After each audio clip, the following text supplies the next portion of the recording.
Ay, ano pala, meron pa akong dagdag Oh. sa araw ng Huwebes Santo at Biyernes Santo.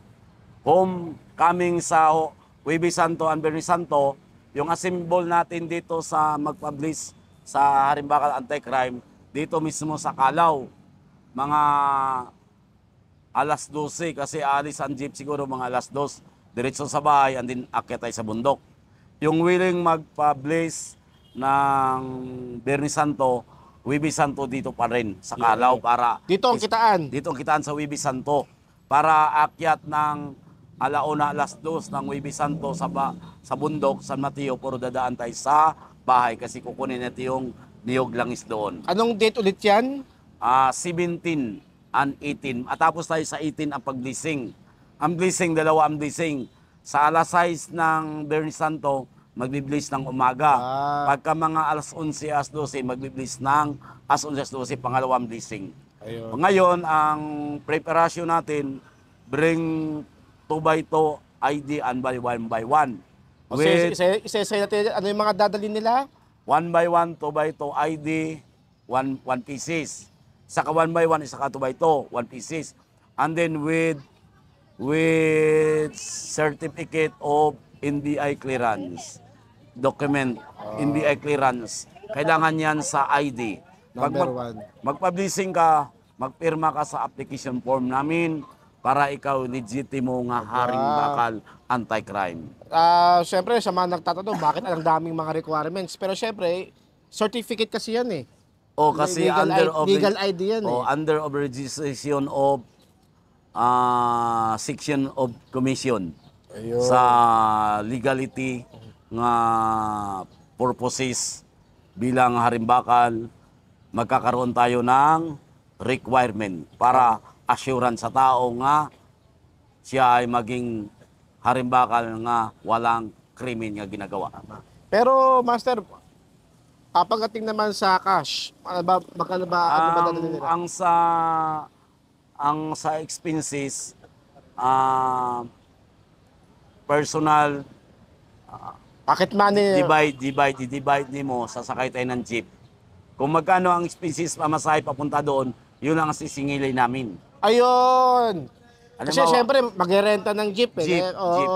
Yes. Ngayon, ang sa pagkain, kung hindi kayo kakain, tubig lang. May baon naman kasi sila. Bahala na kayo kung magpasting kayo, hindi. Pero kung magplano ka, magpaturo ka sa akin sa panggagamot, kailangan magpasting ka sa on the day. On the day of 2 days, walang kain. Or 3 days. Okay, so ang number one, ang pocket money and then yung pag-ambag doon para sa jeep. Opo. And then yung budget foods sa personal nyo kung gusto kayong kakain. Budget 10,000. Hindi. Ano lang, mababa lang sa pamasahe, kahit 100 lang sa pamasahe. Sunod yung sa pagkain. Okay. Kasi gasolina ng... Marami namang sponsor sa pagkain. Wala nang problema sa pagkain. Ng mga 1,000. Kunti-kunti lang. Depende sa'yo. Kung may baong ka, hindi. Importante, mahalaga, maka-appear ka sa Martes and Biyernes nga blessing natin. Ayun. Saan nga daw? Saan nga daw yung pupuntahan? Near place, a symbol, Calao. Calao. Calao, Manila. And then, final symbol,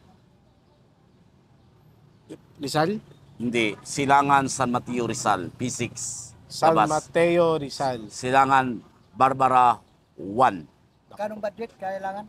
Ano lang ang budget, pamasahe lang at pagkain nyo. Pagka-pork. Siguro ano lang doon, yung pocket money, siguro malaki na yung 500 doon. Ang budget, kahit mga 500 lang budget sa pagkain at sa pamasahe. Ang mga kayo, 1K na kahit mga 1K ang lang naman. pag-blessing, alam nyo naman, ang pag-blessing, siyempre, kung magpapa-ID kayo agad, i-prepare nyo na rin yung sa registration for ID para ipapasok natin kang founder sa kantatay, ma-release agad ang yung ID within 10 days or 5 days, 6 days. Kasi papasok pa yan sa Krami. Mabilis ang proseso ng ID kumpara doon sa national ID na hanggang ngayon. Kasi ano man lang ito eh. Kasi yung mga pangalan nyo, ipapasok yan sa encoder, sa anti-crime, sa may encoder. Kasi may pangalan kayo sa Krami eh. Papasok yan doon. Kaya pala may NBI. Kasi ang grupo kasi idadaan natin sa yung malinis ang proseso ba, hindi tayo tatawagin niya kulto, wala kang rehistro, nagtatayo ka ng isang grupo. Ngayon, pwede ka ireklamo ng government anti-gathering. Kasi, Gumagawa ka ng samahan dyan, ha? anti-gathering. Bawal na yung anti-gathering. Bawal yan. Kasi, Malaman nila anong samahan to, tungkol saan. Siyempre. matama nila kung totoo ito. Hindi kasi yung ID, susuriin nila yan. Titingnan nila yung SIC kung hindi ba ano doon, expire. Pag may expire yung date ng ID mo, siyempre, pwede ka ireklamo ng government na Anti-gathering ka dyan, ha? tumatakbo pa yung grupo nyo nga wala na pala permiso. Siyempre, magtataka sila. Ulihin kayo. Ba't kaya nagpulong-pulong to nung plano ng mga to? Baka, Bawal yan sa gobyerno natin. baka isipin na, kasi- turista, ano pa? Kaya malang Turist. pinayagan tayo nga natayo ang grupo dahil ang tungkulin natin makapamilya, makatao, makabayan, makadiyos. Kaya nga sa tamang hangarin tayo, papakita rin natin nga ang tao, totoo yung gawa natin para madipinsahan yung bayan natin din. Okay. So, kailangan, bago kayo makapasok kay Master Banjo is, marami yung mga requirements. Huwag yung kalimutan ng requirements, lalong-lalo na yung NBI. Oh. Kasi- Ang makapasok dito, yung mga mabuting tao lang. Mabuting tao. Mamaya, gamitin pa yung kaalaman sa mati. Mabubuting tao at saka yung nakakatulong sa bayan at pamilya at Diyos. Yung tamang proseso ba? Gagawa tayo ng grupo nga tama sa proseso, nga tumagal din. Kahit maliit ang grupo, pero totoo siya na tao. Ayun. Yun lang ang Ayos. masabi ko. Sige, maraming salamat sa iyong oras, Master, at pinaunlakan mo kami sa iyong interview.